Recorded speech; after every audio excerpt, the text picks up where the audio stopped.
रोजचे प्रतिबिंब दिनांक 5 ऑक्टोबर. गतकाळातील ओझे.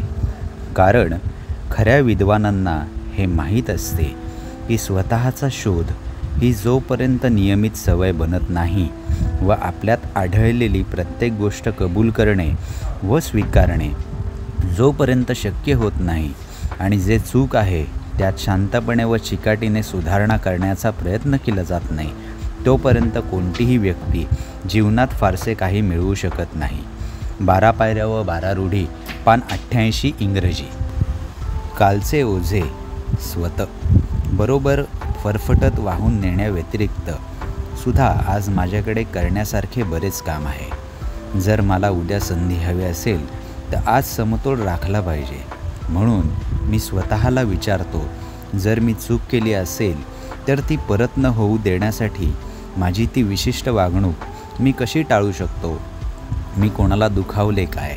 मी कोणाला मदत केली काय? आणि ती का केली? त्यामागे माझे हेतू काय होते? आजच्या गोष्टींचा काही परिणाम उद्यावर राहणार आहे, पण जर मी रोजच्या घडामोडींचे प्रामाणिक अवलोकन केले वा नोंद ठेवली तर तो परिणाम बऱ्याच प्रमाणात राहणारही नाही.